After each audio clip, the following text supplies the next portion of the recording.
All right, so we are here with Nathan Ogden today, and Nathan owns Pickett Construction, which is a commercial and residential construction company based out of Fayetteville. He also is a fourth generation cattle rancher in Prairie Grove, Arkansas, sells farm to table beef, and also has a buck and bull business. So that's awesome. Nathan, thanks for being here. Yeah, well, thank you for having me here. Thanks for coming out to the ranch and ready to talk about land and cattle and bulls and construction or whatever you got in store for us. Awesome. So just kind of tell us a little bit about Pickett Construction, how you started in this business, how you've grown, where you travel. So when I went to kindergarten, it was a half a day, and I had an afternoon class, so I'd go to work half a day with my dad, and he did construction at the time. So I was the kid on the job site that was out there hammering and getting in the way and really thought I was doing something productive, but just being a pain to everybody. But so that's how far my experience with construction goes back. And I grew up in it. We always helped Dad do projects. And when my brother, who's 13 months older than I am, Levon, he got old enough to drive, we started doing paint and trim for my dad and another guy, a friend of his, on all their projects. And so that's what I did for money through high school and into college, and went to college. And by the time I graduated college with my criminal justice degree, I decided to carry a gun instead of a hammer. I mean, a hammer instead of a gun. I got my criminal justice degree, but by the time I graduated, I'd worked on crews for pretty much everything it takes to build a house except for a heat and air crew and sheetrock finishing. And I enjoyed it. I loved doing it. And I just decided. And you're a one-man show at this point, right? I was a one-man show, and I started it, and pretty much I graduated college in August of '01, and my brother, who was older than me, still had to go in the fall, so I thought I had done something by beating him through college. And I told my parents, I'm just gonna go hang out at deer camp all fall and worry about getting a job come January. Yep.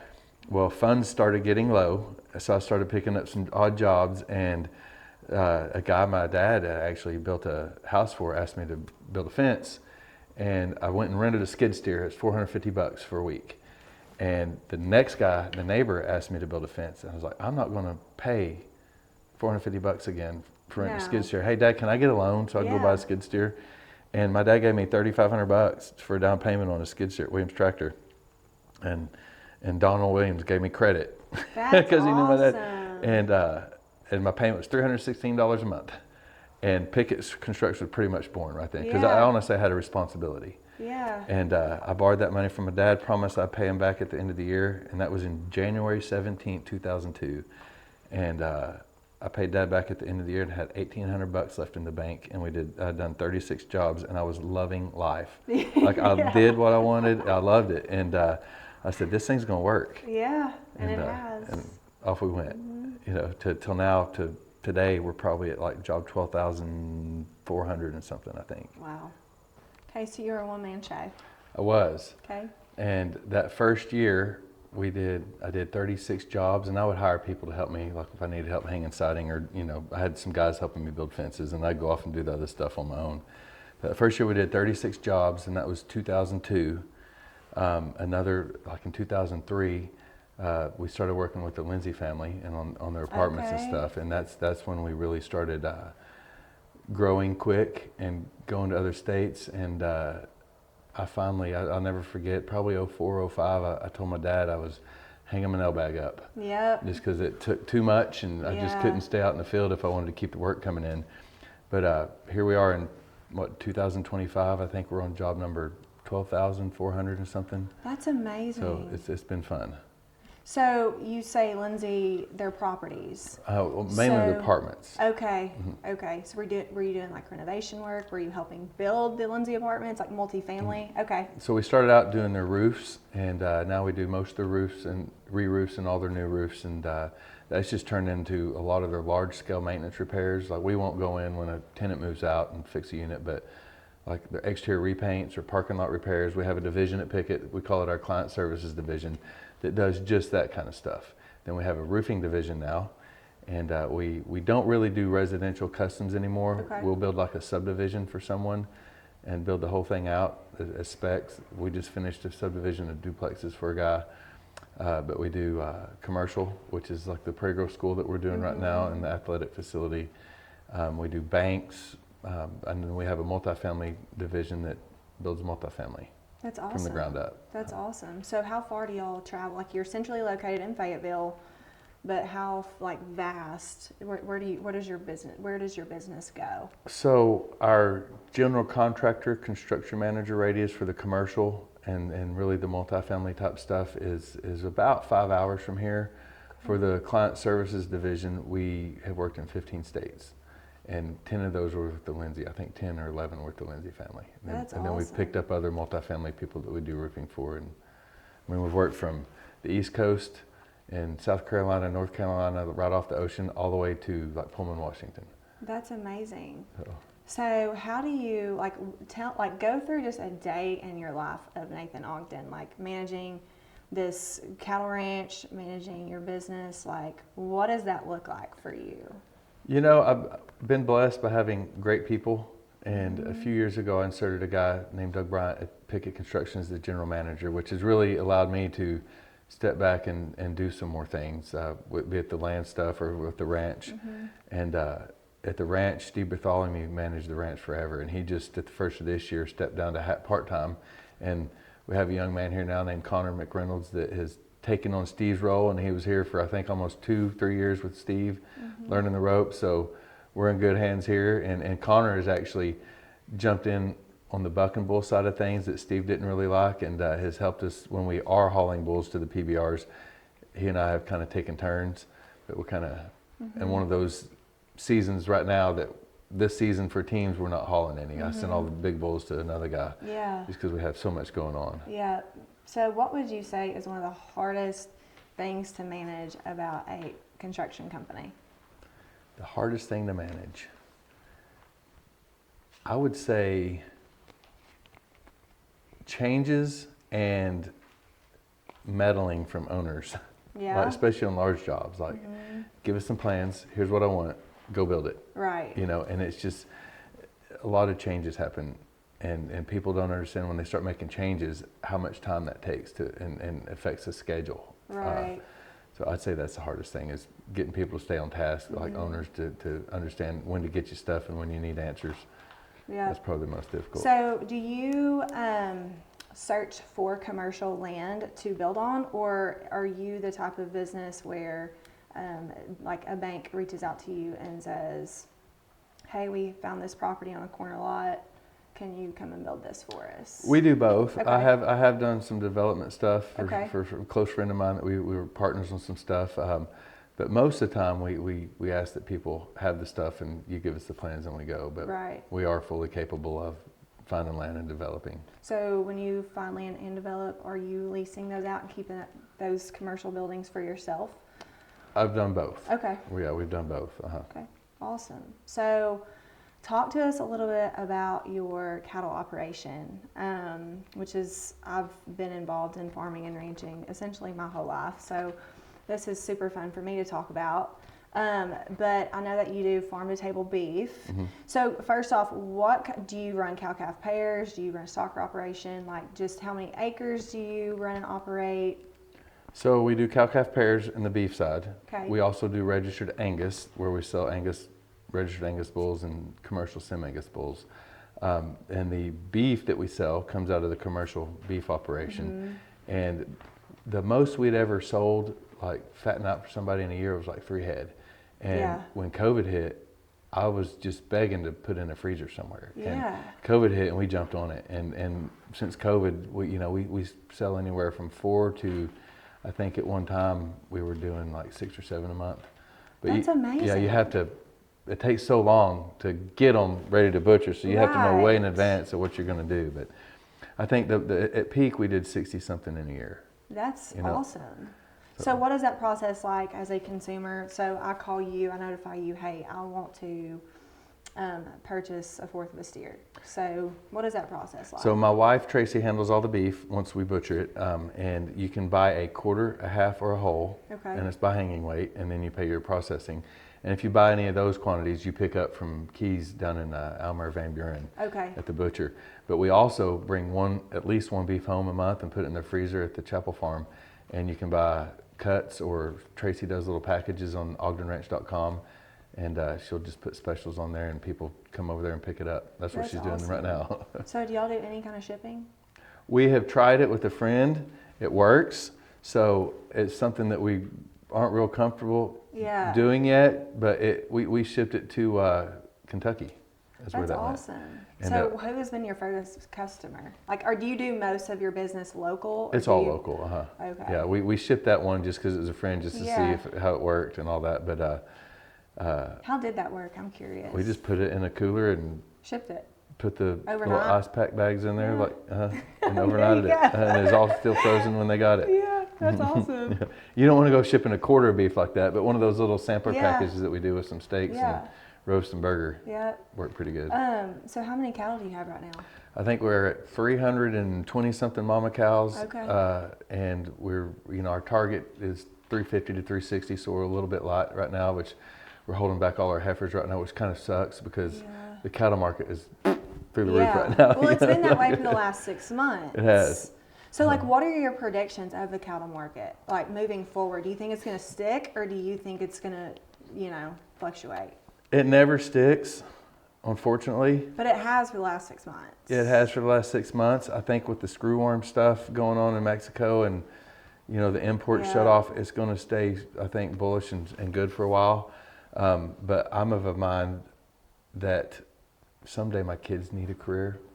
And, we buy this land and have these ranches and all these cows, and instead of just selling out while it's high right now, I truly feel someday beef will be a commodity, because there's just so much development and fewer head counts in the United States that someday it's going to get to where you can honestly go buy a farm. Because right now it's a different time for the past 6 months, but typically, a guy coming out of college, I couldn't go buy a farm and stock it with cows and have a family and raise a family and make it pay for itself, much less buy tractors. Well, it's hard to do that right now. Yeah. I mean, you've got a farm in Prairie Grove, 70 acres listed at 4.3 million. Whew. You've got a farm in Lincoln, 32 acres listed at over $1 million. You've got another farm in Lincoln, 235 acres listed at $9 million. I mean, the cost of land in Northwest Arkansas has astronomically exploded. Essentially since COVID, kind of like you were talking about. I think COVID has changed the game on all fronts economically. But like on that note, where do you see farming in Northwest Arkansas over the next 5 to 10 years? I see hopefully people that have big chunks of land like us that hang on to them, but it won't happen, kids you've got end developers up with it coming out and sell out. And it's offering, like you, putting a stupid price on these properties, and it's kind of driving farmers out, I feel like, potentially. And if you bought before COVID, you're just sitting on a gold mine, or if you've got land paid for, it's kind of the same situation. But yeah. Well, they're definitely not making any more of it. I know. And my dad always told me you can figure property values doubling every 15 years. Well, we're, I think, in a time and we're in Northwest Arkansas. It's smoking that right now. Right. So where do you see the most opportunity in Northwest Arkansas as a developer? As a developer, I'd say multifamily, because we're doing so much of that now. But you've got the D.R. Hortons and the Lennar coming to town. So that residential game is going to be pretty tough with those guys in town, especially if there's any kind of slowdown. If interest rates go down, then I think everybody will keep trucking. But we're still so far behind the housing curve. Like there's and so many people, especially moving into West Washington County. We're gonna have to keep building. And whenever they gave the projections a few years ago of where we're supposed to be, when we're supposed to be at 1 million people here in like 20 years, there's not enough of me. There's not enough sheetrockers. There's not enough electricians. Not enough heat and air guys. Not enough concrete guys. There's not enough. There's not enough of us right now to keep up with the growth. That's why the D.R. Hortons and the Lennars buy into the market. Right. So are you able to lock in like your pricing on cost of material, or can it fluctuate? Depending on the job, of course, I'm sure time it takes and that sort of thing. It can fluctuate. We try to, once we get under a large contract, we try to ship. Like people pay stored materials, but you just run out of space. It's tough. Right. it's tough. But yeah, right. there's certain things that you know to lock in. Right. You know, then all of a sudden this new word that everybody learned called tariffs happens, and then we still don't know what that's going to do to us. I know, this economy. So what do you cherish most about owning land? Owning land. It was definitely not taking care of it all. You know, I like getting in the truck or getting on a horse with the kids and riding around, or sitting in a deer stand with the kids, and just having that time to sit there and reflect. And that's how I recharge my batteries, is doing that, is riding a horse with the kids through the woods or across the river, or sitting in a deer stand in the fall. Well, how many acres do you own here? So there's, with my place and my brother's place here in Hogeye, there's like 360. Okay. And then Tracy and I have the Illinois Chapel Ranch that's I was gonna ask about 400-ish. that. Okay. And then we've got over in Madison County, another, I think 300, 400 acres over there. You know, and we take heifers over there sometimes in the spring and summer, but Yeah. it's mainly just woods and recreation. Yeah. Yeah. So tell us about your buck and bull business. Bucking bulls. So how often, like, I know you've been in the PBR, and his bull's name is is it Finding Jesus? Find Jesus was our very first one. I love it. So when I met my wife, her dad, Freddie, all he did was watch bull ridings when I go over there. And I like PBR, but I wasn't into it like he was. Yeah. So Tracy bought us dirt passes for a big PBR in Springfield one year. That was the first big one I'd been to. And in that, we got these postcards in the mail a little bit later. And it was a little postcard, and it had 2 bucking bulls on it, and they had bows in their hair. It was real glossy. It's not like $1 million bucks. And it said, it was the Backseat Buckers program they had at the time. And it said, "This Christmas, give the gift that keeps on bucking." So I got this. I never checked the mail, and I just happened to check the mail, and I stuck that card away, and I told the lady, our accounting lady in the office, says, "Hey, I'm going to buy Tracy and I bucking bulls for Christmas." And your wife has no idea. She has no idea. Oh my gosh. And that girl, she says, if you get your wife a bucking bull for Christmas, she'll end up with a divorce. So I gave it to her for New Year's. Smart man. Yeah. So we went down that first year. It was a turnkey bull ownership program, which I didn't know anything about bucking bulls really. And there was like 90 bulls in this for 70 something of us to pick from. And they had an auction. You paid a fee to get in. That was your entry fee for like 4 events. And you were guaranteed a bull at this price. But they started an auction, and the high bidder picked the bull he wanted out of a pool. Yeah. So nobody knew if it was the best bull or the worst bull. Well, I got on the internet and read how to score bulls, and I watched all the videos. They sent us 2 videos of all the bulls, and I scored them off of my education I got off the internet, and went down there and had my list. And they did the draft that year at AT&T Stadium in the Miller Lite Room under there where the players walk through. That's where the draft was, and I had my list, and we ended up getting, I think, picked 12 and 18 in the draft, and both of them finished top 5. And That's that was Find awesome. Jesus. And that was your first year? That was the very first And this one. was when? That was 2014. So, like, that had to have taken you on just a wild, like, season of life, wild ride, like, fun ride. So, like, tell me about that. Like, what were some fun experiences for you? Well, so they bucked as a calf that first year. Then it was 2 more years before Find Jesus made it to the PBR. To the PBR. Okay. So the other bull was Booger County Boogie, and Tracy actually beat me in the finals. Her bull did, and hers was Booger County Boogie because she's from Madison County. And we named Find Jesus as a command, not an action. Like if you hear his name, we hope people would like to take action on it. Anyways, he ended up making the PBR and World Finals, but we found out after we bought them, there were bulls that people didn't think would make it to that level, so we kind of fell backwards into it. And those 2 bulls did good enough to buy our first, pay for them, and then 2 more the next year. And That's awesome. we. So did you breed that? Like, did you do any breeding with him? I tried to breed with him, but he didn't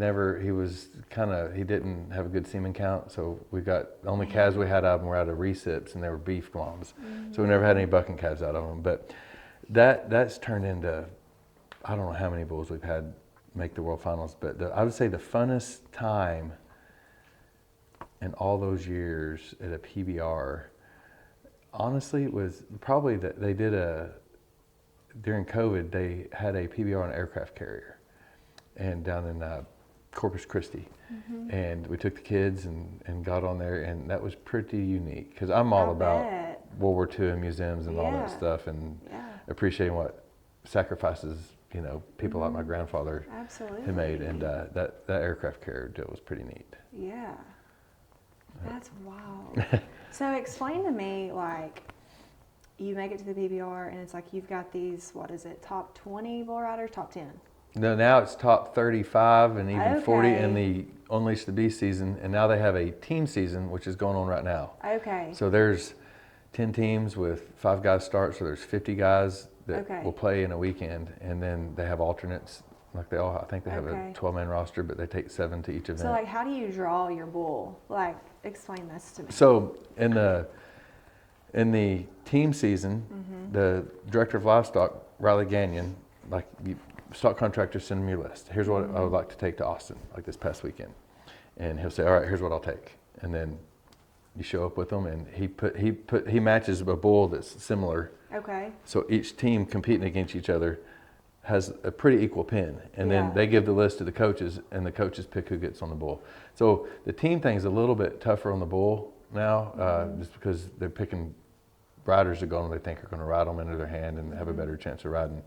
But that Riley picks them, and then they compete, and whoever rides the most or has a high score wins the game. That's awesome. You know, but you know, back to the Find Jesus thing. So when we got him, he was a 2-year-old, and they buck with a dummy. Okay. So that's called a futurity. They're 2-year-old years of futurity, 3-year-olds a derby. That's when you start putting riders on them. 4-year-olds a classic. And that's when they really start showing up on the PBR level. And then after that, they'll go until they're maybe 10 years old if they're lucky.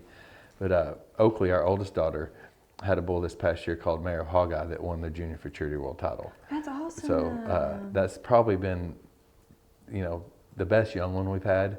We've got another bull in the Montana jacket right now that's been top 5 for a couple years, and he's probably the best one we've ever had. Really? Yeah. So do you expect him to go PBR? He was there this weekend. Oh, yeah, really? he was there this weekend at Austin, and he'll go to Springfield next weekend. That's so fun. So who hauls this bull around? So JW Hart is who we originally partnered with and have several bulls with now. And when he can't haul and flank as a coach, so a guy named Steve Aducci is a friend of ours and a friend of JW's. He's taken our stuff and JW's and some other partner stuff, and he's running them up and down the road. I've done it, but you're gone a lot. Like when you go, like if it's a 3-day weekend, all these team deals are 3 days. So you have to get there the day before with the bulls, and then usually don't leave the day after. So it's a 5-day deal. Yeah. Like, you know, it's a lot. How many events do you try to hit a year? Oh, we used to have a rule of thumb, we'd hit 7. That's back when there was only 27 events. And now there's the 27 UTB things, and then I think 11 or 12 team deals. So we're not going to as many this year as we have in the past, just because we have so much going on with the kids, and we let Steve haul the bulls. But I think we'll probably hit 5 or 6 this year. How fun! You know, and we'll always go to finals, so I'll have to haul the kids' bulls. We haul their bulls around to their competitions, and these stinking flies. But we'll haul the kids' bulls, and we'll haul to Vegas. Yeah. So Connor and I will haul to Vegas this year, and that's a 12-day deal. Yeah. Wow, that's awesome. That's awesome. And then you got to fit a hunting trip in Colorado or Wyoming in there, and and actually the Chateau Montelena's Montana jacket is the bull. The Chateau Montelena bought in on them, and out of the deal for naming rights, I worked out an elk hunt. So I got to keep coming back till I kill a bull. Well, I've been once, I didn't kill a bull. So I'm going back, and they're turning into great friends up there with those people. And you meet so many people in that buck and bull thing. Oh, it's I can imagine. You know, I never dreamed we'd own a bull with people on a vineyard in Napa Valley. You know what I mean? That's cool. You know, we got people in Kentucky that are involved in horse races. We got your friends Kip and Kelly that own Mare Hogeye with us. Okay. So it's pretty cool. Like it's opened our eyes and honestly our hearts and home to a lot of people we never would have met. Yeah. If it, you know. If it So wasn't for the bucking who bulls. locally, does anybody locally get on these bulls, like here? There are people.